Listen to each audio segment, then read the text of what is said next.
What is up with the squad? It's your favorite RT with Uncle Tennessee's in the building with Coach Coleman. It's the CC Show. We got MJ Lover 23, Big Daddy Long Dong himself in the building. We're going to chop it up. What's up, y'all? Hey, Thankful Thursday, women's college hoops lights. I think some Gamecocks was on the court tonight. I think so. Definitely some Gamecocks on the court tonight. MJ, what's happening? I'm just happy to be here. I mean, I just tripped. I don't know. I was walking through Albuquerque and I made a wrong turn. I'm just saying. I think I tripped and fell into the studio. They put a mic in front of me, and I was like, "Oh, yeah, we ain't had you up with Coach Coleman in a while." Key, Big Wrench. It's been a minute. What's up? What's up, Key? What a game! What a day to be! What a day to be Gamecock! What a day to be Gamecock! So many different things to talk about. I got games I got to go back and watch. Right, like, I gotta go back and watch the NC State game. Gotta see how Kaishi did. I don't think there's no other real must rewatch other than the South Carolina game, which I've already rewatched one time. I've watched it twice already. Watch it again. We'll definitely watch it again. Coach Colbert, you seen the game? What's happening? I watched the South Carolina game, first half of Ohio State, Norfolk State. I mean, they're not the same since Vickers. I think this was scheduled with the anticipation that Vickers would be still around, but Norfolk State competed well in the first half and just didn't have enough depth to compete going into that, latter part, second quarter, third quarter action there. Vanderbilt was going to do what I thought Vanderbilt was going to do against University of Albany. And Maryland struggled a little bit against Southern University. So, interesting game there. Okay. Dr. Ivy Girl, what's going on, fam? I mean, listen, I enjoyed the game. Let's get into it. Let's talk Gamecocks first. Let's talk Gamecocks first, and then we'll catch back up with everything that was going on in the world. We're going to talk Joyce Edwards, Rolls-Royce, Joyce. Remember, statue loading. Remember that? Remember, I don't just be saying stuff to be saying stuff, y'all. 34 points. 34 points in 28 minutes. She missed one shot. She didn't take no three. 6 of 8 from free throw. We was talking about make some free throws, Joyce. She made some free throws. 5 rebounds. They're going to take that. 1 assist. The only thing that I can say to Joyce today is we're going to get them turnovers down. But other than that, I mean, listen, as Gamecocks fans said, chef's kiss all 5 starters in double figures. I don't know the last time I've seen that. I'm trying to think. How about I seen that? All 5 of our starters in double figures. 12 turnovers, almost got them down under in single digits. Almost got to my 10 steals, 10 blocks, but I'll take 25 stocks. South Florida, they were in hell. They were in hell. 1 player in double digits, 10 points on 3 of 10 shooting. It was a rough night for them, and she was off the bench. Rough night for them. But I did see that we got Brooklyn Hall at South Florida. So shout out Brooklyn. That is Big Breezy's little sister, and I heard Big Breezy was in the building tonight. So shout out Brooklyn. Looking forward to seeing her get on the floor. I think she enrolled early, so she just got there. And then shout out, we talking about the little sisters. Shout out, Kylie Kitts leading Ohio State this evening with the double. So, but Gamecocks, 34 points from Joyce, 12 and 10 from Medina Akot, and Tessa with 16. Tanaya with 15, Raven with 11.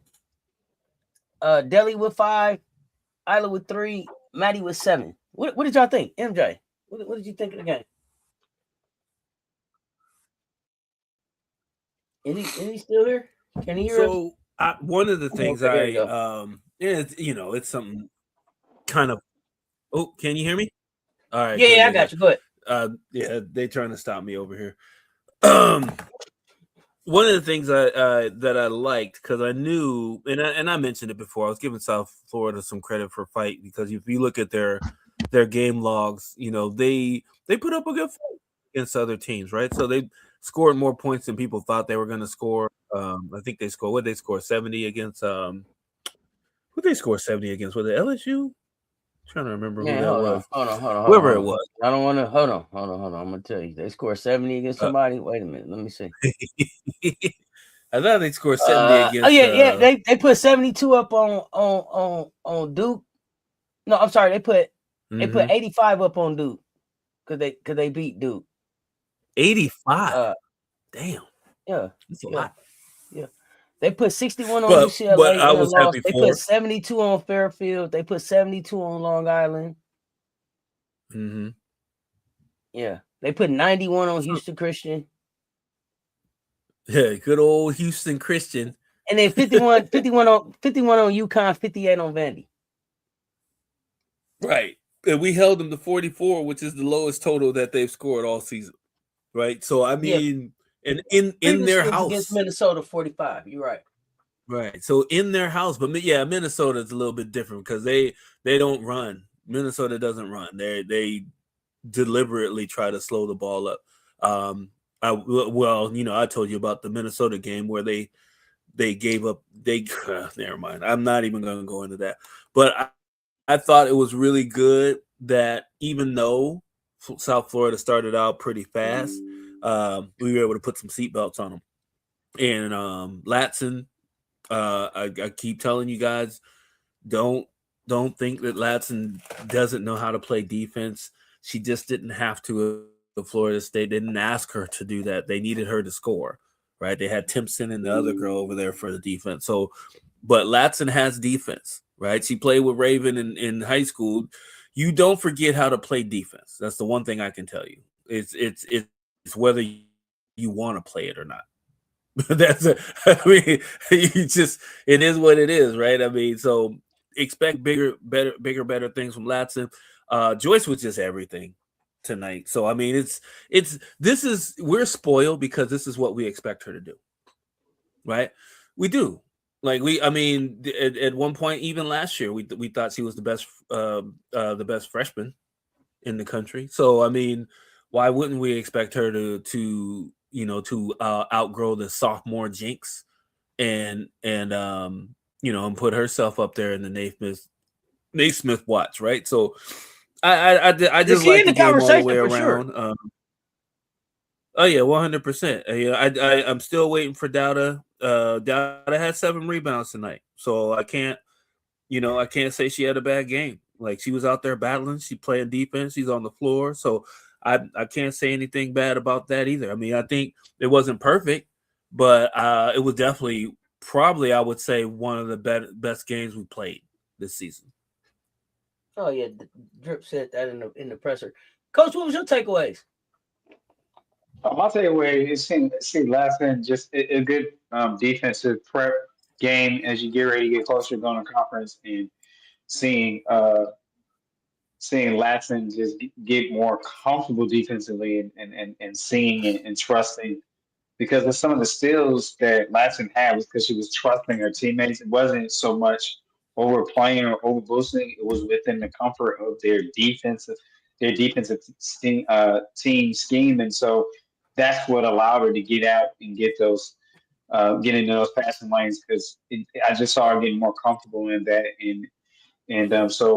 Some of most of that will translate to, in the SEC play. You this what you usually games for to work on what you need to do when you get in conference play. You work on those things that you need to do well, and you brush up on it. And so that's what these games are. Joyce Edwards, I was excited for her game, but MJ Lover said, you expect it, but at the same time, it's watching and grow each game before you. That's what I see. Exciting. The defense was just appalling. I think this is what you're supposed to do. You're not supposed to play a team that you feel that you can beat handedly, and I say that respectively. South Florida will make some noise. I don't know what guy I'm going to say. In Conference USA, in their conference. In their conference, yeah. Okay. They're gonna make some noise in their Conference USA because for their conference they're well put together team. So for what they have going on in the conference, I'm not saying they're gonna finish at the top, but they'll make some noise. But for this particular game, this is what you're supposed to do when you put a team away. Don't leave around because you need to learn this, and that's what this team is putting on that mentality. When you have a team. Almost, go ahead and put them away when you got them backing up on it, a team backing up on their heels, and not playing on the balls of their feet. Go ahead and put the team away. And so this is why you play these games. Like sometimes we bounce around like an ideal cupcake, but you also it is work on your game plan. And so I feel South Carolina is one of the teams. There's some other, right now they're one of the teams I see do this well. In non-conference game is work on what they know they got to get done come conference play because they want to be regular season champions and tournament champions. And so it was just a hustle on defense. I saw what I seen. It was a turn up that each progression you see. I saw a turn up each game, and then this was a different turn up because that SEC game opener is around the corner. And so if anybody paid attention, that's what I paid attention to. How they just had a defensive tenacity. Not saying they didn't have it against Louisville, but it's just something about when you get to that conference time, how games matter differently, conference time. So it's like you poked a hooper. I don't know what happened, but you poked a hooper. Yeah, but Medina is back. Good to see her back and working back into it. I'm really looking to see. Maddie McDaniels. I'm looking to see her more get into that facilitating the team. You see it. If you step back from it, you see it gradually. And so I'm excited to see what that tandem. I think what that tandem is going to develop to look like going like it's a mid-season between Raven. It will be last season for Raven, and then that kind of tandem of Maddie. Sharing, but taking over the full responsibility of facilitating the team, leading the team. So it's just going to be fun to watch that. It's going to be fun to watch that passing of the torch, so to speak, passing the responsibility. But yeah, it was just one of those games. It was a joy to watch. Well, before the show started, Coach, I was talking to Seth, and I was telling her that. I believe Maddie is, the progression of her. She's going to be the future of the team as far as the facilitator and keeping things together. And I mean, even tonight, 5 assists, 0 turnovers, right? That's who she's been. She's been that player consistently since she's put on a Gamecock uniform. That you can't ask for more than that. As far as on the offensive end of things, right? Defense. I think her defense is decent. She makes some mistakes, but I think the progression is there. I believe. I agree with you. This is absolutely the CC show. We got a special guest in the house. MJ Lover 23. Big Daddy Long Dong himself. High Life in the chat. Kia, High Life. Hey, High Life. And then you also, and let me not overlook, Dowda was, confidence was growing and inserting herself, and I mean, things are coming together and not even there yet. That's what back like that. Well, here's the thing. Here's a question just, for you. I want to just say this real quick, MJ, and I'll give it to you. I'm impressed with how Joyce is eliminating the rough edges. This is a great way to describe this in this article. Eliminating the rough edges from her freshman season. I'm loving that. I love the way they put that. But like Drip said, Joyce is a star. Go ahead, MJ. My question would be this, and we know better, but here is the dilemma that they outside of South Carolina fandom continue to try to hit us over the head with not having a player that's a 20-point plus per game scorer. We have Joyce, who's giving you the blueprint of what that would look like, but it's not necessary. But what do we bring some of them over now? Here's the thing, because I'm not having that conversation with them. Here's the thing. I'm gonna tell them the same thing that I've been saying. Yeah, okay. These players have 20 points now. Why? Not because all of a sudden something changed in the offense, or all of a sudden Don pushed the button and said you can shoot. They're having 20-point playoffs. They're having 20-point games. Why? I'm gonna tell you why. This is why. Joyce missed one shot. She missed one shot. If you miss bunnies, then you miss your opportunity at 20 points. They could have scored 20 points a game several times last year, but we missed bunnies and we missed free throws. That shit's a narrative that people put out there. People had 20 points tonight. Why? Joyce went 14 of 15. Tessa went 7 of 9. Tanaya shot 7 of 15. Raven was 5 of 7. Adele was 2 of 3. You know what I'm saying? This is how come we can have players that hit 20 points, because we're not missing bunnies and we're making our free throws. We shot 61% for free throw. We got to still get that up. Yeah. But I don't believe that. Now we can. People, I hated when people would say that about us last year, because it just wasn't the truth. Right. It wasn't the truth. But Coach, your thoughts? No, I think there's a plenty of wealth that's spread out in the offense, and they got to go back. You got to go back to efficiency when your number's called and it's close. And so, yeah, I think last year is just you and experience finishing with the body contact. Some of it too. Like I said, sometimes when you watch from a distance, you don't see it, but just having that strength and that confidence to finish through the body contact and the little, what we call the subtle nudges and bumps that you don't always like that. Right. So just finishing through that's all it really is. It's just finishing through the contact. And I want to call out Gamecocks fam said, I want to say it was the commission. Latson and y'all tell me too. A lot tonight got fouled and they didn't call it. Seahawks win overtime thriller. MJ negative Nelson. What? No. MJ. Okay, don't get me all excited. Negative Nelson. Okay. Thank you. Thank you for the update. Yeah. Bingo. So, before Coach start falling asleep, let's get the score words together. You don't look like he ain't had no chai tea or whatever he be having. He looked fine to me. You were saying something about. I'm watching Coach Payton. You were saying something about Gamecocks fan. That's just the lighting. Don't do me like that. It's the light. I don't know. I was trying. I was like, Coach Payton, I gotta get him.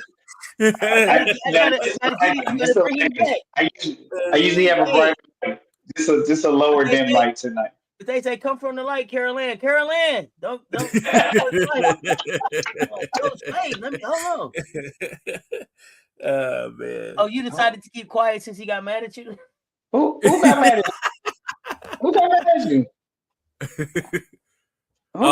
She talking about me. She talking about me in the Seahawks game. Called you a spoiler and everything. No, come on, MJ. That wasn't the matches. Yeah. Okay. She didn't know I was 4 plays behind what she was talking about. So got you. Makes sense. But I think we were talking about playing through contact, and you had mentioned, the infamous commish that pops in the chat was So I wanted to say, the commish pointed out, and I have to go back and look, that potentially there was a lot of missed calls on Latson when she's finishing through this contact at the rim. So shout out to her for being able to finish at the rim, but we gotta get these calls. I thought that Lay had a lot of that last year, where she would be finishing through contact, like, take the slaps on the wrist and the arm, that kind of stuff. Make sure we're getting it. Come on, let's call it.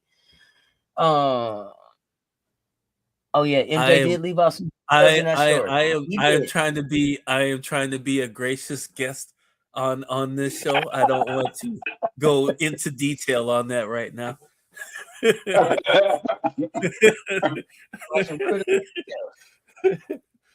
Yes, there was more to the story than what I told, but please continue.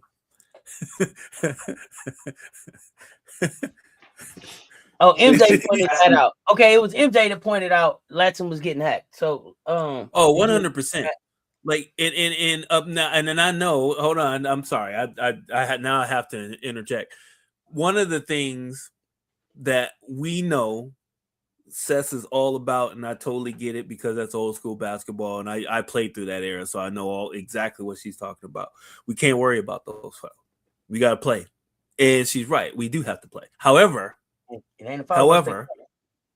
I'm just saying, as coaches, and I think Coach Coleman could agree with me to even to the smallest extent.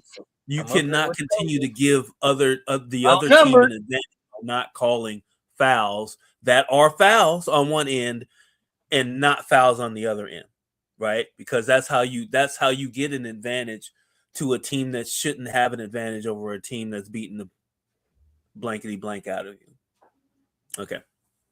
Yeah, it's a subtle advantage or a systemic advantage. But at the end of the day, here's the very convenient.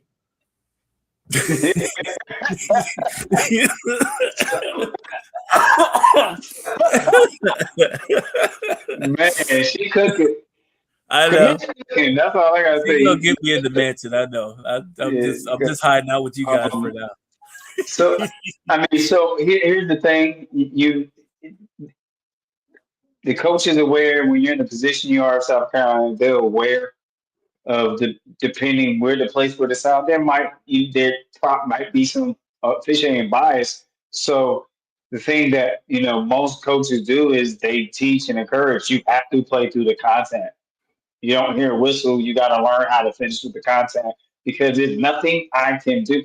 I can say, hey, call it and be safe. But if I don't want to become that coach that's targeted as a whiner with the calls, right? Because my team is not good. If my team is good, we have to learn how to play through contact and force them to call something. It's just sports psychology, right? Because now you start to play through it and you're scoring it and it becomes more obvious, you're exposing it, then they got to call a little bit more than usual. So, yeah, I think it's not fair, but that's just, we know that's how it goes. So the thing is, you simulate best as possible playing through scoring and playing through contact near the basket, which would be layups and putbacks and things of that nature. Because we absolutely agree. You got to play through contact. We play 5-on-8 around here. We don't care nothing about that. Right. But we just noticing that this is something that's a continued I guess they would say coincidence with Gamecock basketball. But there's that. This is why I just play 5-on-8 basketball. But I get what you're saying. Y'all remember that Ice Cube movie where he was like the teacher that was gonna beat up the other teacher after school? Man, yes, we do. I ain't got time for you. I'm not doing this with you. I'm just not gonna do this with you at all. Well, I'm just not. We're gonna talk freshmen in a minute because y'all know I love a good list, so we got a list out. But before we do that, about time to start talking about Joyce's International Player of the Year conversation, ain't it? Yes, it is. It is. She With scored this, 86 points in her last 3 games. sound about right. The efficiency. I think it's time about time to start talking about her in that conversation. But y'all talk. Isn't that definitely aren't those numbers equivalent to ahead. National Player of the Week at least? I don't know. I don't know if she'll get National Player of the Week. I know who got National Player of the Week the last time. I definitely think that she's in the conversation for SEC Player of the Year as well. But I'm not hearing her name as much in the media around that. Am I missing something? Are y'all seeing it and I just don't get out enough? Because I don't pop out all the time. So y'all let me know if they talking about Joyce out there like that. And I'm just missing the conversations and the articles and the call outs and the shout outs. But this kid needs to be in this conversation. I haven't seen it too, so I don't know if that is intentional, but it would seem like. But you can't shade greatness. And sooner or later you have to talk about it, whether you like it or not. So right. I mean, whether you like it or not. Yeah, we're a victim of our own success. To the point where this is what I'm seeing just in general. I'm seeing we are relatively new success in the grand scheme of the UConns, the Tennessees, and the schools like that, right? UConn's been around decades, right? They've been a part of it, so now they have this built-in. Anytime they show any glimpses of a win streak or looking like they have a strong team, like they do this year, they definitely have a strong team.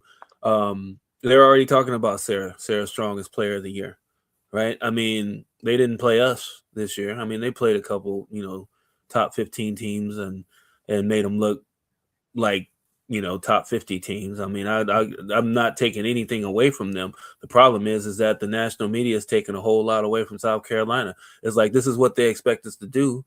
But now all that screaming about top scoring and high performance players, we usually just play as a team. Now you got somebody that scored over 80 points in 3 games. Where are the write-up? Where's the recognition for that now? So before we move on, I know we got an article and we got scorers, Auntie and MJ. Only thing that I struggle with, Sarah Strong, you mentioned that, is that you're in the Big East, as I just said, Big East, and I'm like, you're ducking smoke versus Joyce. Right. Joyce is playing ranked teams almost at least one a week, depending what the schedule looks like when you're in the SEC conference. So let's talk about Player of the Year, strength of conference, strength of schedule, because now the bulk of your play is going to be conference, and that's where it really determines the Player of the Year is how you've led your team and contribute to your team. And so that's the only thing I struggle with Sarah Strong is strength of schedule. Yeah. I mean, that's a few. I get what you're saying, Gamecock fan. That's a few teams, but you have somebody that's facing that week in and week out. So I just look at it a little differently. So yeah, you and me both.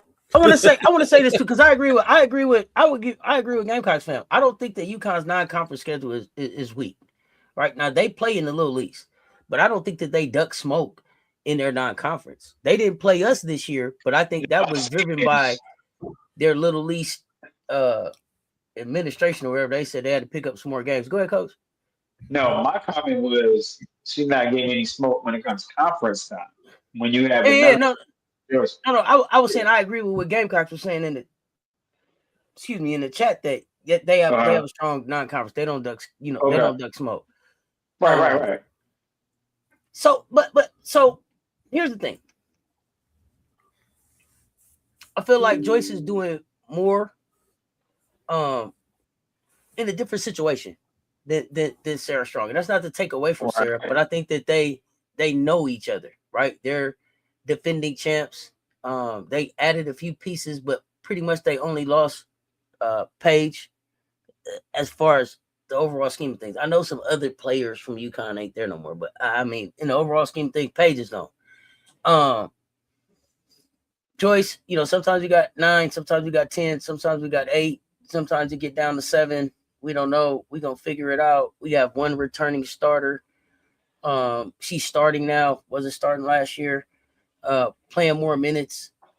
Definitely like what you said about the strength of schedule. So I just think all of those things factor in, and for me, give her the nod right now. Give her the nod, but I could be biased, so I don't know. Y'all let me know.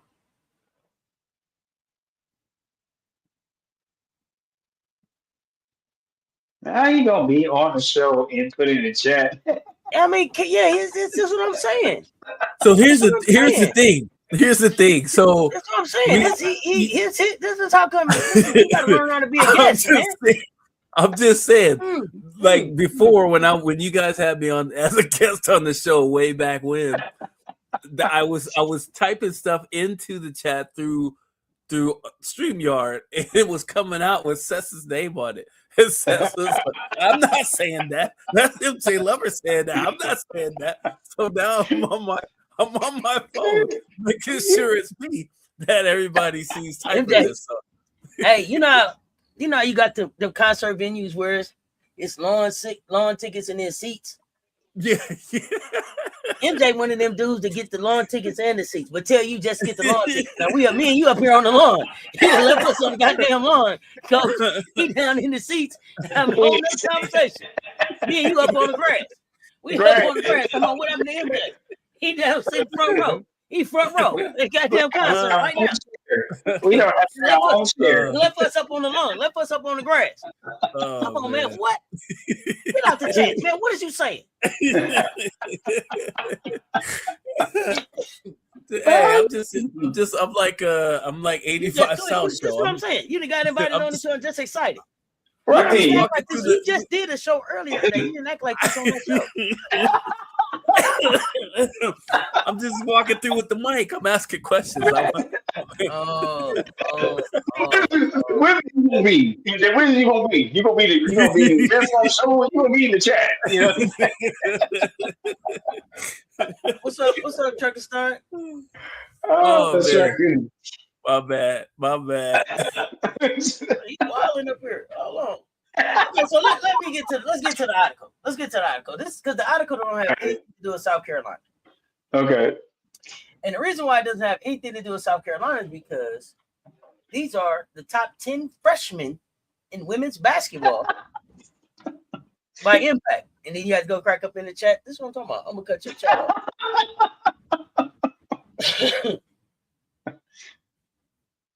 So if I ask y'all right now, who do y'all think is the number 1 freshman by impact in college hoops right now? Who would you say that is? Who would you say that is? Ooh.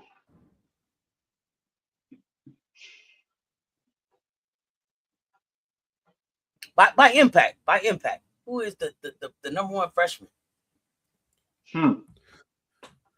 I mean, it would seem like that's a kind of an easier question just because we've seen her play in prime time at least 3 times this year already, even though a few of them were in losses. But if I was asking you, I'm not asking you to guess what the article says. I'm gonna tell you what the article say. I want to know what you think. I mean, based off of who I've seen, Jazzy Davidson. Jazzy Davidson. I mean, she hasn't gotten leaps and bounds better than when we first saw her when they played against us, but she's showed something different every time I've watched her play, and even in losses, she showed me something that I didn't know she had. So and she's a lefty too, so she's crafty. I like her fight. I definitely like her fight. Her length is bananas. I don't think that you can give an extra grade because she's left-handed. Like she didn't pick that. You got to give the lefty something. The lefties are crafty. But I don't think you. I mean, she didn't pick that, bro. Like she was born. What you mean? No. Go ahead. No, I don't think there is. I don't know if you can give an extra grade for that. I love a lefty. I think she's the only lefty in the top 10 in freshman. I think she is the only lefty. Okay. I don't know. I haven't analyzed that part. I haven't analyzed that as far as that. See, that's that coach's thing. But okay, go ahead. Don't put me in that one. Don't put me on that one. You probably got an estimate on the number of lefties in the top 10 too. Well, here's the thing. As a coach, it's weird because you MJ, what the fuck are you on today? Gamecocks fam. Let's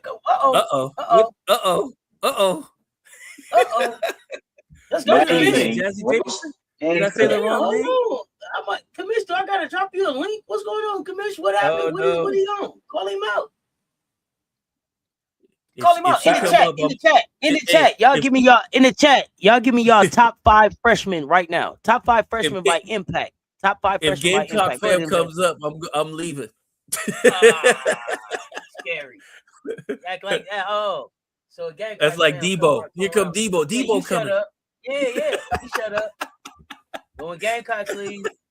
Lefty? Really? Lefty? Really? Yeah. It's a thing.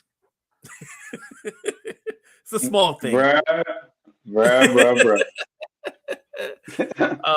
I have to tell you my lefty story from college. Well.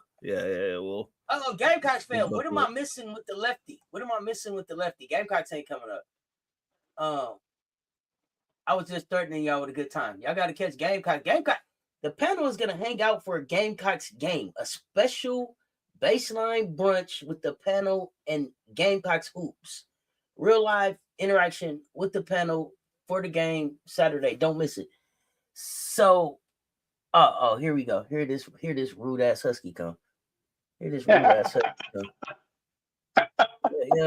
I'm gonna put one of them electric collars and just mash the button every time he go too far past the fence. Yeah.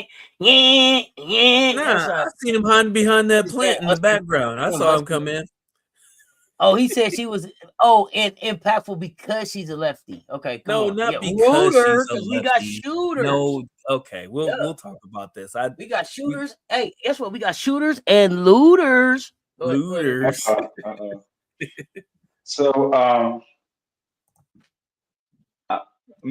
had Jazzy Davidson just because you throw him straight to the fire. It was no progression with it. It was a circumstance, a situation. So I appreciate how this young lady handled herself and acclimated best to this situation with, questionable coaching direction. Let's say questionable, right? Coaching direction or support in that over there. And so, and you've seen Jazzy Davidson mature through that. And I'm impressed as a first year player, as they say, a true freshman. I'm impressed with how you see Jazzy Davidson learn from each game, right? Learn from each game. I'm not a Leah Chavez fan, but you have to give credit where credit is due. Just doing what they expected or needed to do at Oklahoma. So you have to respect that and get some things done. I don't know how far that scheme will go, but just as far as impactful freshman, definitely she's making a difference. Aaliyah is making a difference in Norman do you have Chavez as the second most impactful freshman in women's college hoops right now? I think if they don't have a Chavez in that guard position, I think they're struggling. If you don't have that wasn't my question, Coach. That was a good answer, but that wasn't my question. I said, do you have Chavez as the second most impactful freshman? Probably because of the production. Yeah. I mean, that's where it's going to be because people are going to go off of the point production of what you're doing, and so for her production. So is that a yes? I would probably have her in 3 to 5 just because I think she plays. So then, who do you have two? I don't have it.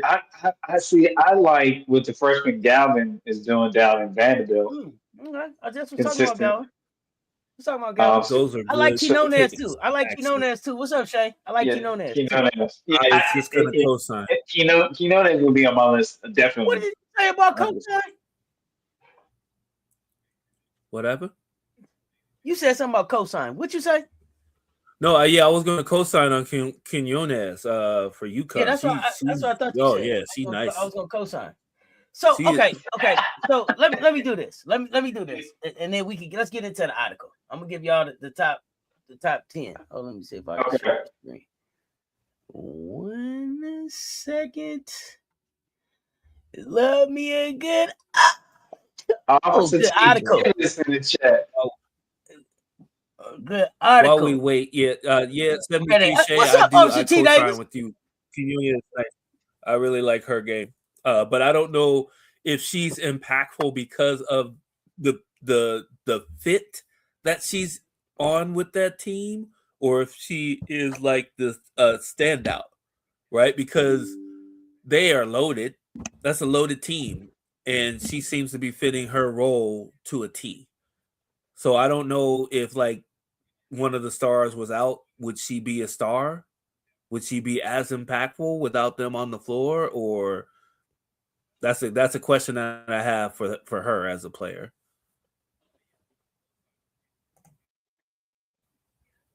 I had Chavez third and impactful, by the way, too. So let's roll through them.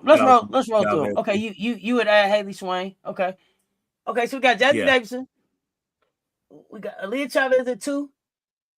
Blanca Quinones at 3. Grayson Knox at 4. Addie Mack at 5. Aubrey Galvin at 6. Aaliyah Crump at 7. Nyla Brooks at 8. Laura Shumfai at 9. Madison Francis at 10.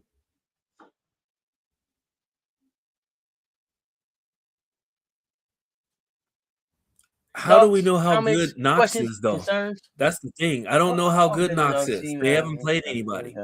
How do I know how good she really is? Here we go. I'm gonna tell you. I think Matt is what, 5.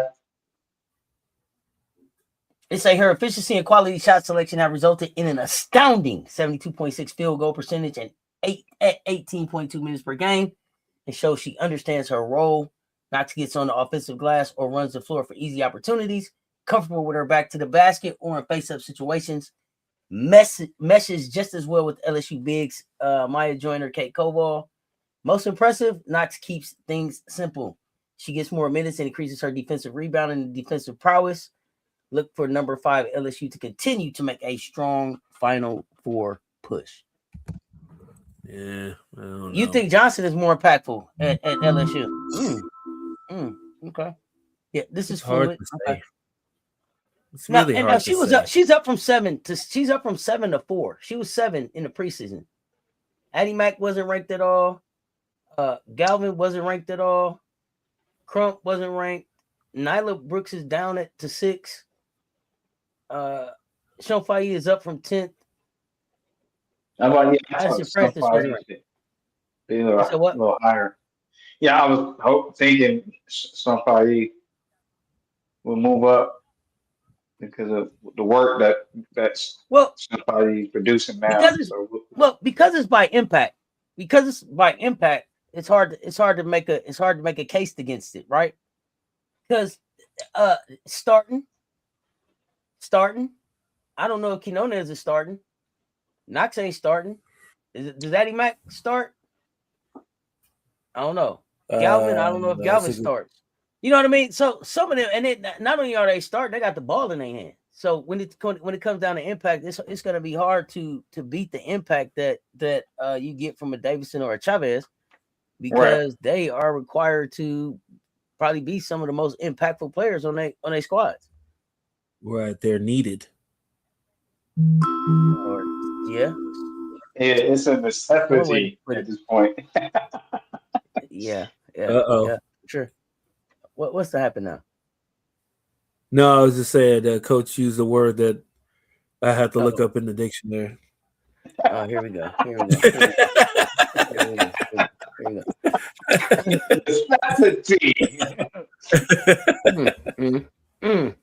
Today's word, chat fam. Today's word of the day. It is when you get an incoming freshman and they have to play because you have nothing else in that position at that point in time. Necessity. It's always one. Necessity. It's That's always true one. though. I mean, you could. Hey, throw them into the fire. This is like when they used to take you in. Oh, you don't know how to swim? Take you over to the pool and just throw you in the deep end. Yeah. Blanca is a 6-man, so she's not even starting either. Okay, that's what I'm saying. Yeah, She may not have as much of an opportunity to be impactful. That doesn't mean that she doesn't have a game that may be more impactful than some of the people in front of her. I don't know. I guess I don't. But anyway, it's not a necessity for her to start. No, I'm y'all silly. I'm done. That's what I'm saying. This why you don't get invited over all the time. And this why you don't get to have co-hosts. You don't get to have guest hosts all the time. You don't know that, coach. You over here just can you keep yourself together? Just cracking up. Just a cracking up. No, I'm teasing y'all. I'm teasing y'all. I'm actually having a ball. You ain't see your cousin in a long time, you know, they only come over on holidays and y'all start arguing and laughing in the same visit. There you go. Well, that's why I let him come over before Christmas. Before Christmas. Your cousin gets to spend the night before Christmas. Y'all know how it goes. Your cousin gets to spend the night before Christmas. Yeah, because after Christmas, we gonna be getting ready to go back to school at the New Year. Ain't nobody got time. Tell his mom I'm gonna drop him off on the way when I'm going to get my groceries tomorrow. Yeah.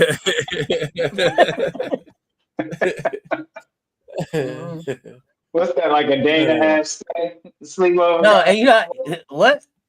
And if it be that one bad cousin, it'd be like, and tell her I'm going to get my groceries early. Now don't be trying not to answer the phone. It's gonna be about 10 o'clock. Exactly. That's right. It's gonna be about 10 o'clock. Oh man, that's hilarious. Last time she went and got her hair done and didn't come get you till Sunday. I'm gonna drop you until I said 10 o'clock. 10 o'clock. She comes to stretch into a week, kind of stretch. Yeah, I know how I go. Drop the I'm gonna kids pick you out. up They after be I spending finish the getting my night on hair the porch. braided. Nah. Oh, you ain't coming to get him after you finish getting your hair braided. It take 13 hours to get your hair braided. It'll be the mom. No, for 3 days. 3 days. I'm gonna drop his bad ass off in the morning. That is hilarious. Let's see here. I don't know. Do we got pickles? Do we got scorers? What do we got going on here? What is going on in the world? We got both. We got scorers. We got both. Oh, we don't have that many pick'ems. Yeah, it's a sad Friday. It's not that many pick'ems, guys. Yeah, it's only. Let's knock them scorers out. Let's knock them scorers out. Well, all right. It's the necessity to do score. No, okay, we have scorers. This Thursday night, Women's College Hoops Light scorers of these games. Let's go over to Ohio State Buckeyes 79. They're number 21 in the nation right now, playing against one of our beloved HBCUs, Norfolk State. It's about an hour away from where I reside in Richmond, Virginia.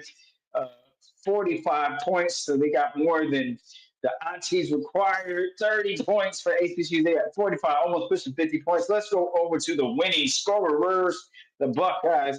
The scorers for the Ohio State Buckeyes. Kylie Kids, 13-10, double club.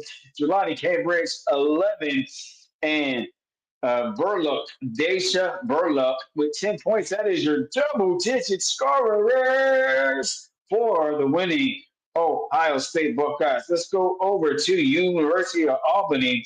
Great Danes, 35 points. In the number 13 team in the nation, Vanderbilt Vandies, the Commodores, nicknamed the Vandies, 64 points. They played at home today. They they get to win in front of the home crowd on today. Let's go over to the Commodores. Double-digit scorers for the winning Vanderbilt Commodores. Got Aubrey Galvin, just mentioned her name, 15 points. Michaela No Breaks Blake, 17 points. Aliana Mitchell with 14 points, and that's your double-digit scorers for the winning Commodores in that game. Baylor Bears, number 15, playing at home in Waco, 77 points. Struggled a little bit, struggled a little bit with that beloved HBCU Southern University Jaguars. Scored 60 points. But let's go to double-digit scorers for the Baylor Bears. We have Little Page Bugs, 13 and 12. Double club. Bella Fauntleroy, 21 points. Yu-Ting Ding, 11 points. Kayla Nelms with 15 points. And that is your double-digit scorers for the winning Baylor Bears in that game. Hey, let's go over to Southern California, number 19, playing at home against California Polytech Mustangs. Southern California, 86, Mustangs, 39. Let's go over to the ladies of Troy, double-digit scorers. You have Jazzy Davidson, 17 points. Kara Dunn with 12. London Jones, 28 points. That is your double-digit scorers for the winning Lady Trojans of Southern California. Last but not least, Gamecocks, number 3 in the nation. 103 points, playing in Tampa. Get Southern Florida Bulls. They score 44 points. Let's go over to the double-digit scorers for the winning Gamecocks. Joyce Edwards, 34 points. Joyce Edwards, 34 points. Medina Oka, 12 and 10. Double club. Tonight, Laxton, 15. Tessa Johnson with 16 points. And Raven Johnson with 11 points. That is your double-digit scorers for the winning Gamecocks in that game. This has been your double-digit scorers for this Thursday night Women College Hoop Lights games, brought to you by Wanda's Wings, Wonders No Bust Downs. Give me a handful of wings, Mondo's wontons, and hold the olives. Congratulations to all the double-digit scorers of Thursday night's games. Back to you, Auntie. All right. MJ. Yes. You still here? Okay. Great. Okay, I'm gonna ask both you and Coach something. We kind of seen what happened tonight. It was kind of a near perfect game. When you think about coaching a team and getting ready for conference, when you look at the next two games that you have, do you want to see more work from your starters, or are you going to be working more with the bench and those players to have them ready for conference game? MJ, then Coach.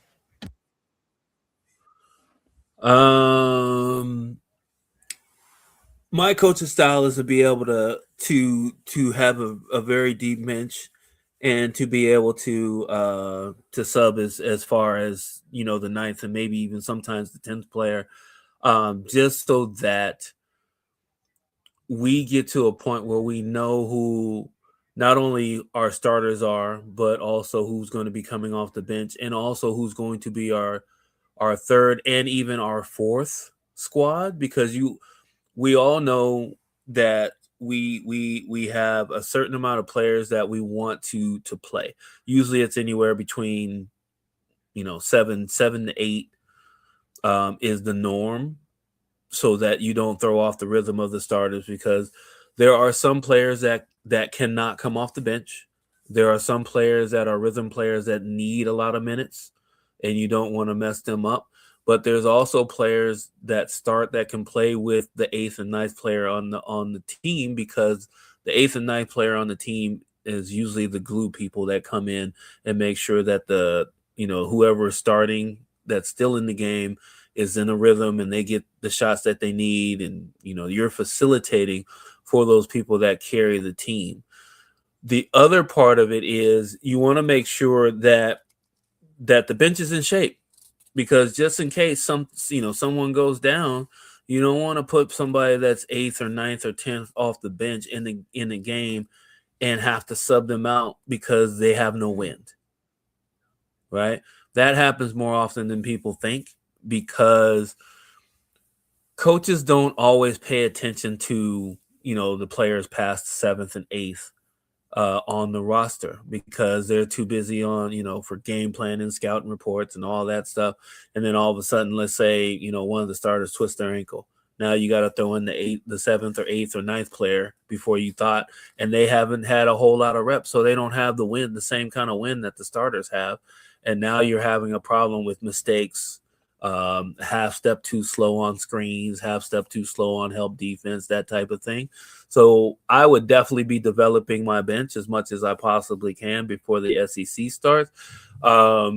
Probably maybe the game before the first game of SEC play, I will revert back to my regular 7 or 8 person starting rotation going into SEC play, because you can't mess around in the SEC. Need every single game when you get into the SEC. So yes, I would be playing my bench a lot more. I would be putting them in, stressful situations just to see how they react. So that way I know who I need to put them in for, when I need to put them in, and to see the best results.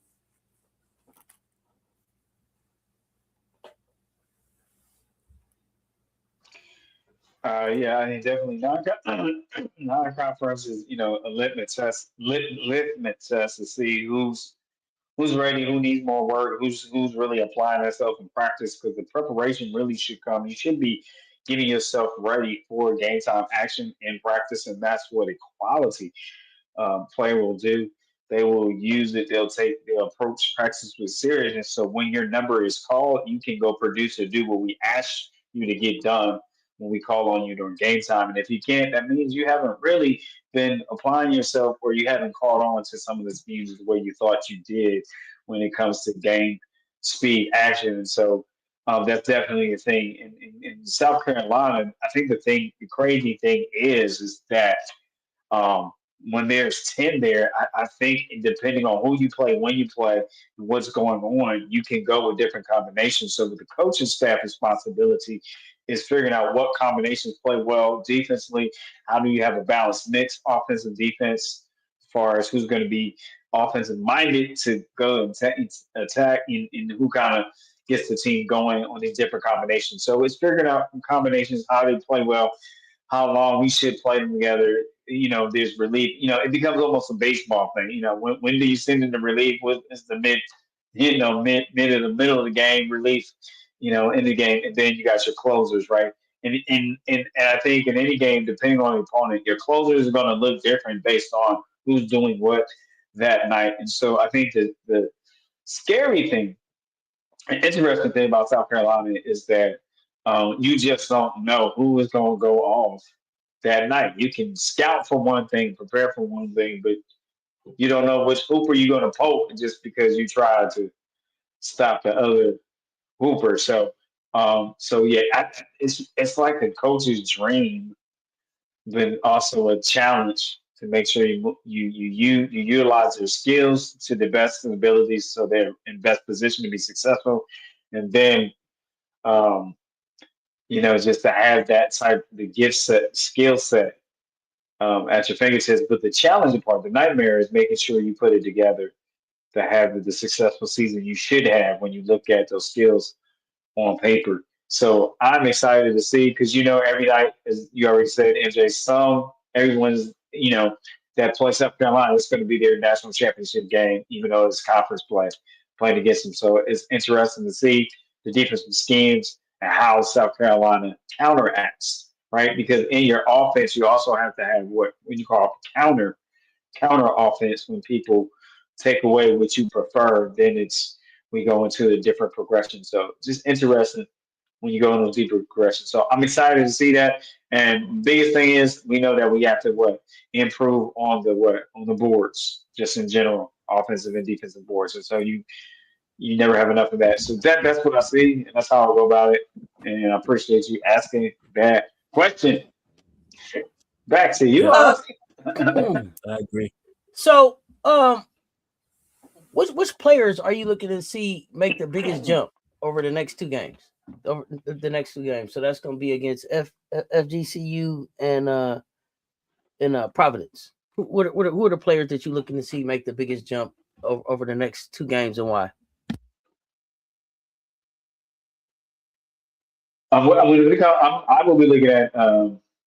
Well, I think that's you first, MJ. So I'm messing up the rotation. Yeah, MJ. Say that again. I'm sorry. It's your turn. You go first, and I go second. I don't want to mess up the rotation. He didn't hear it because he was getting noodles. Say that. Give me the question again.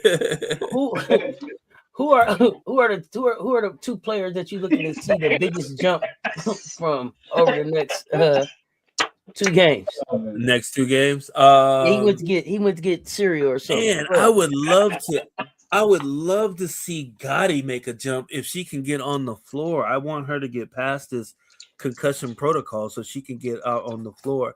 I'm telling you guys, I've said it before. I'll say it again. Came in the dough, said it before. Gotti is going to be very important to this team in SEC play. People haven't seen her enough, so they really don't have a scouting report on her, and she has all the tools. She has the international play. She has the confidence. She can handle the ball. She can play down low. She has the middies. She can shoot the three. She is one of the keys to the bench being successful. 100%. She's one. The other one I'm looking for a breakout, and it's kind of a tie for the two. Isla, I've been talking about Isla since you guys have been giving me the heads up and showing me her international videos on how she plays for her national team. I thought she had potential when she put on the Gamecocks uniform, and then you guys gave me more information on it that made me feel like, well, I mean, this is kind of a no-brainer. But I'd say the number two person I want to see to have a big impact going forward in the next couple games is Latson. I want to continue to see her score in different ways. I want to see her continue to get used to the contact and finishing, because she's doing a good job of it now. Now I think she took a couple of bad shots tonight that she would have probably gotten away with at FSU, but people are giving. I don't think she realizes still, because it's only it's game 10 or 11 or whatever it is. We get everybody's best shot.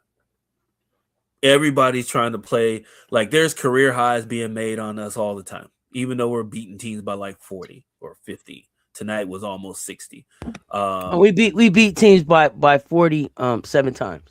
We scored 100 5 times this season, and we've already beaten teams by 47 times this season. I think there's a couple players that have had either season highs or career highs in those games too, right? Because that's who we get. But Latson is one of the keys. Two of the things that I want to see her do better at, because she's already getting better at defense. I want her. I need her to focus on when she's going to have to do spot up shooting. Just with this team, there's going to be times where she's going to be left alone in that short corner, and she's just going to have to launch it. Right now, she's dribbling into trouble. She did it a couple times tonight, but even though she got to the rack most of the time on open transition, but she is passing up that short corner if she misses the first one or two to dribble into trouble. So we need her to have the confidence to continue to shoot that that open corner three, because it's going to be open for her all day. She's going to get the shots she needs out of the offense, because I think she's doing a better job of finding out where her shots are coming from and where she can get them. But with that said, I have Latson. I want Latson. I don't mean 25, 30 points a game, Latson. I mean a more efficient Latson, because she's way more efficient with us than she was with Florida State last year, hands down. It's not even. I hate saying this, but it's not even close. It's, if you go back and look at the efficiencies, and you'll see the difference. There's a big difference in basketball terms. So there you go. Gotti and Latson.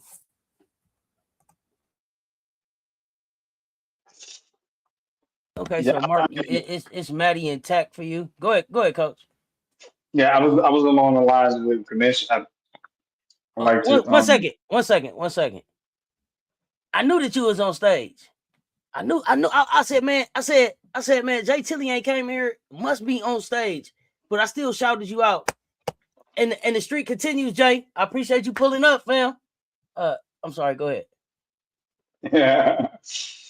I was along the lines of the commissioner. Definitely Marion Dowda can be effective. Extra support and extra push on the offensive and defensive boards. Just that presence.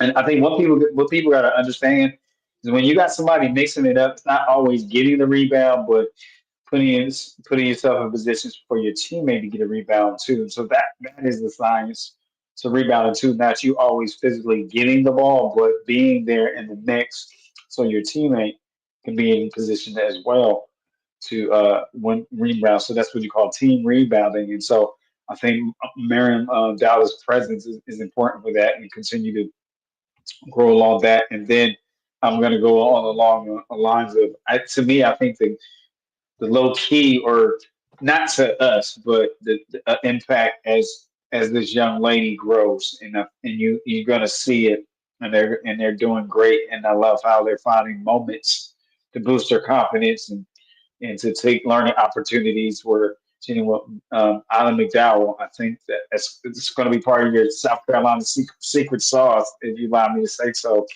in some of these games. So those are two right there. I'll have to agree with that.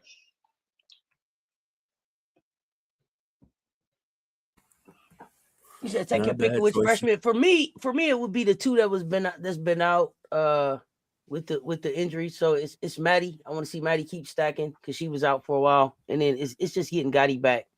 Dowda, she's coming. She's coming. You want Arkansas, Dowda? Okay. I get it.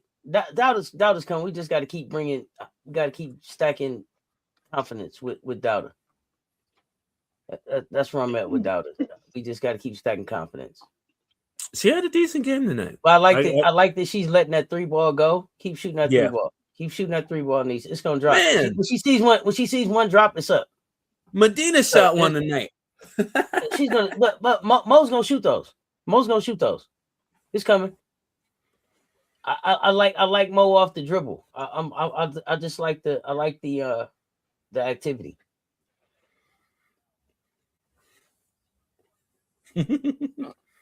Hey, Key. So just getting back.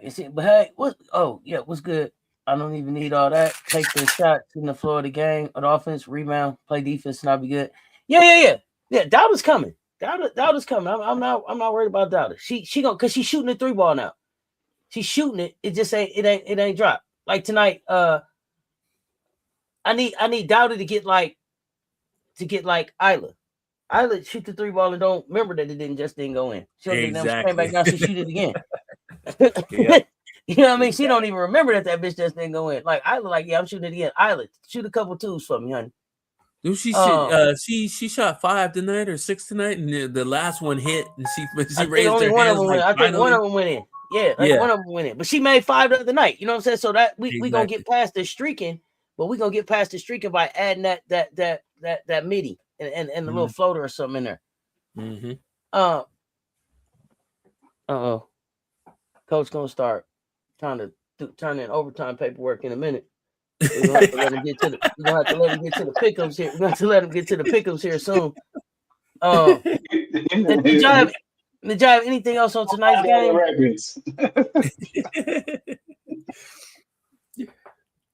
Yeah, I ain't gonna let him call his union rep on me. Y'all got anything else on the other games?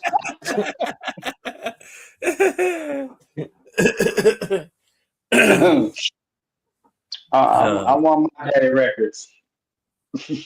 You said what? You want your daddy records? Daddy records. Hey, you know what my counter is to that? What? Name stays home. Name stays home. Name got my daddy blood on it. Name stays home. Name stays home, homie. Name stays home, homie. That's so good.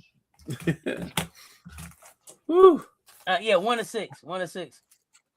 Yeah, he tried to sneak the paperwork in on the low. I seen him. He don't know everything. I get an alert for everything. It's set up, so I get an alert for everything. Everything. You hear me? None of that paperwork getting in. Nope. As soon as I hear the doop, somebody on the app. Hold on. Somebody to hit the app. You don't do that.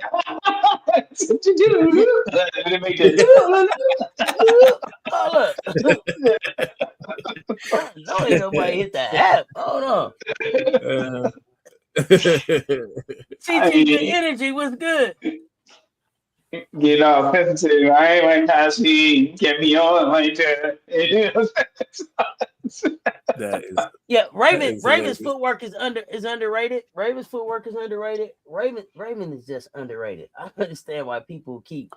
I told y'all Raven around here like Candyman. I mean that. Okay, say her name. She say her name 5 times. Wait. Let me know if you guys saw this in the game. So I think it was the third quarter. Raven put the wingspan out on the guard, not the point guard, but the other guard, the bigger black girl, the stronger looking black girl, and she literally stiff armed her like it was a Heisman Trophy pose. And the ref said that earlier. Yes, I gotta find said that earlier. I wasn't paying attention. She went over to Latson during the timeout. Did you see what she was talking about it? I know she was talking about it. The girl literally stiff armed her away from her because Raven put out the wingspan on her and couldn't get around her. She was like, "I've had enough." Straight out. Did anybody else see that? No, you gotta point that out. Oh yeah, hey, listen, that step through scoop shot is tough, and you know what? It's automatic now.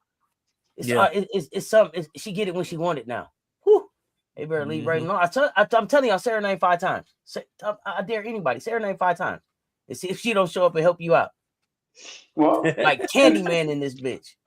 I think also when you come from an injury like that, people don't realize how you got to get back into that strength and that confidence back, and then the things that there come back too. So, and that's not an excuse. That's just a reality of it. So just great job getting back stronger and better. Because that's something that she already possessed, but it's just I don't know. If you out there who ever been in an injury and played, whether it's middle school, high school, college, it is a psychological challenge that you go through when you come back from certain particular injuries, and then build yourself back up and things of that nature. So I think that's just the strength of the work and working on. Consistent working on the body to get back to where we know that Raven was always capable of, and so it's good to see that on that note. Exactly, I agree, 100%. But we already knew that. Right? People are finally paying attention. We've been talking about it for the last 2 and 1 quarter seasons, and they're finally seeing what we've been watching for forever almost. So yeah, I mean, better late than never, right? Better late than never. Ketchup, mustard. Right. Mustard. Ketchup, mustard. That's all I got for you, homie. Exactly. Coach, let's go ahead. Let's get these pick'ems out the way before we get up out of here. Pick'ems. Pick'ems. We got 3 big on Friday. We got Friday night Women College Sports Lights. Pick'ems. 11 a.m. Looks like a day camp game. I give them. You pick 11 a.m. Eastern Time. Number 7, Maryland Terps playing the Central Connecticut Blue Devils. This game is played in College Park, Maryland. Terps and the Devils. Who do you got? Maryland, or they call it CCS, Central Connecticut State. That's what that's the name of it. I'm from up north, so I'm kind of familiar with that. So you got the Terps and the Blue Devils. Terps and the Central Connecticut Blue Devils got Shea W. with Maryland. CCS, okay.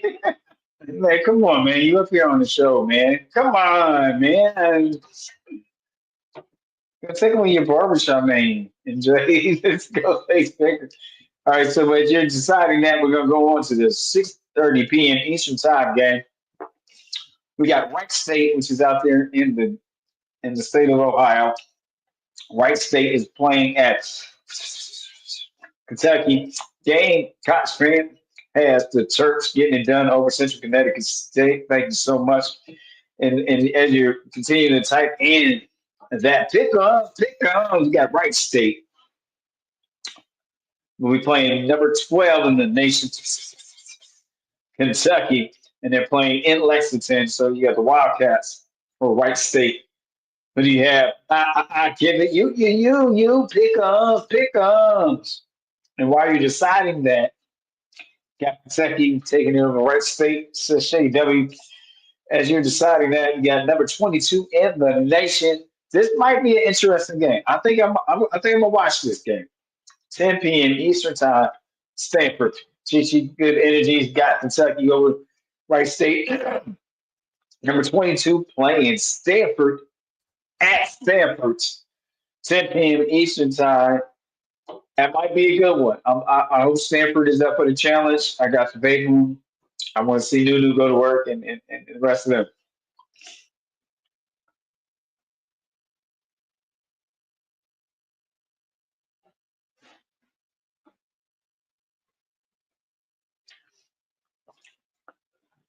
All right, you got Kentucky.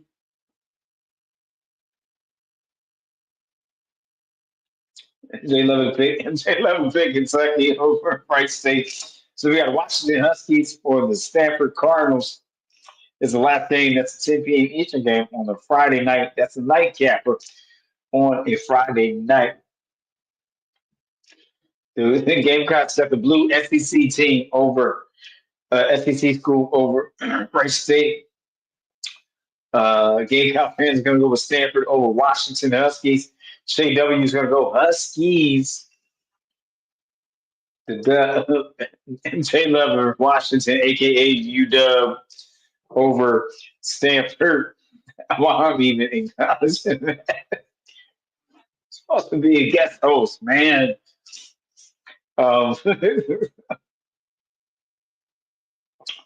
So I know we're going to wait a few more seconds, and we are done with Pick'ems. Another week of Pick'ems in the books, Monday to Friday. But I'll be back Friday night, right? I'll be back tomorrow. That's what they told me. Okay. 10, 9, 8, 7, 6, 5, 4, 3, 2, 1. Pick'ems is closed. I hope everyone's Pick'ems is closed. This Pick'ems is brought to you by Little Leon's Lounge in Cigar Bar. Bring your own brown paper bag. Hey, he closed Pick'ems like Martin, don't he? Like he just slammed a goddamn door in your face. He be real nice. He be real nice when he started off. He invite you in and everything. He'd be like, "Yep, Pick'ems closed." Bam. You know what I'm saying? Like, yeah, let me guess that though. He closed the shit out of Pick'em, don't he? He closed Pick'em straight down.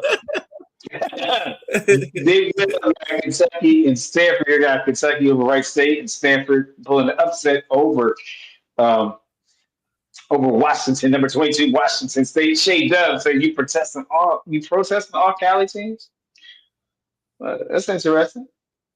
I mean, I can't disagree with that right now at this point in time. I mean, do we need to go through the list of them? I mean, Stanford, disappointing, even though they got potential, disappointing. Cal's disappointing. They're not doing what we thought anticipated that they do. It's still early in the season. Yes. Southern Cal. I mean, we took the real USC from them, so I really don't have much to say about them. And then just like I have the same sentiments that Seth says, UCLA, when we see them, we're gonna beat their ass. That's it. I mean, unless you want to go through what's the school up there by where Mondo's staying in luxury you land? turned into a guest host. He came in with a hot take like a bug. Then he What came you in mean? like, just say, this is what it is. I'm just saying. I'm just saying what you guys are thinking. Oh, right. He woke up like, oh, let me guest host real quick. I'm just saying. I'm putting my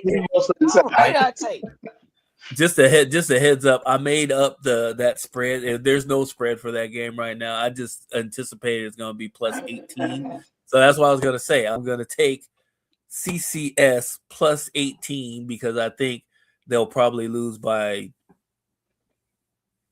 Actually, I should have put it at plus 28 because I'm not even sure who was on that team. But I just anticipate. I'm anticipating that they're going to put up a fight.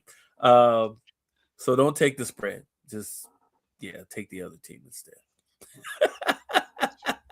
Every day we Shekelin.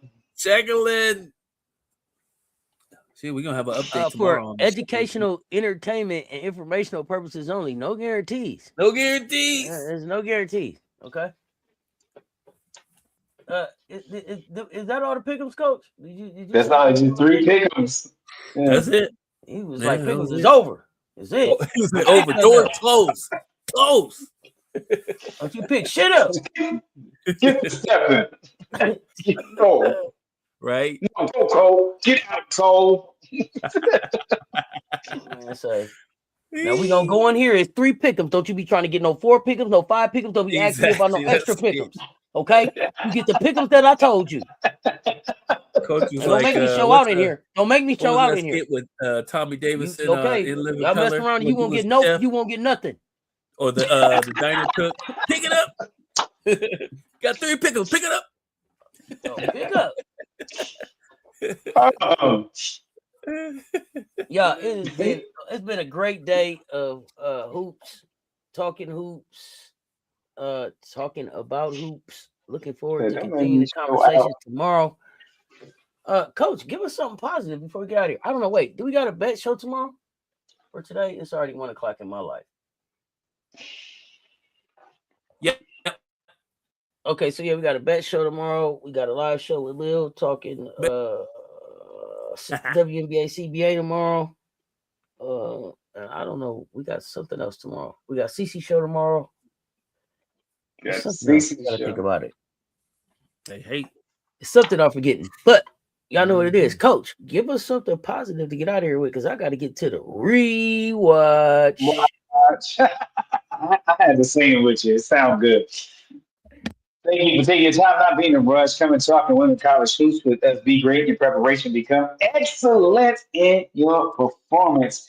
Have a champion mentality. Change this world with one random act of kindness at a time. Most importantly, be kind to yourself first. Get the change that you want to see, because you can change anything you want when you put your mind to it. In the crazy world of sports that we call Earth, spread love. More love is what we need, and more love is what we can use. Don't forget that the greatest love of all starts with you. And so when you get a little tired, you get a little exhausted, maybe even a little frustrated some days with trying to be the best you and shooting for your dreams and working on your dreams, tying out, hold on, keep on moving, don't stop, no, don't give up. You got this, you can do this. But most importantly, you were made for this. We got Friday night women college hoops lights coming your way. Don't forget, you got 11 a.m. matinee with Merlin. See you soon. Keep hooping, keep hooping, keep hooping. All right, yeah, I don't know what you mean, Mark. If Cal got two teams, there's Cal, there's Stanford, there's a few teams in California, but I don't know what you mean. There's Cal that we were talking about is Cal Berkeley, probably, but I'm not sure the question. But Cal we can Berkeley. get out of here, y'all. Until next time, y'all know what it is. Y'all stay tuned. Talk soon. That's Coach Coleman, MJ Lover 23, Mr. Lover, Big Daddy Long Dong himself. It says Talk Sports, man. Y'all, we are out.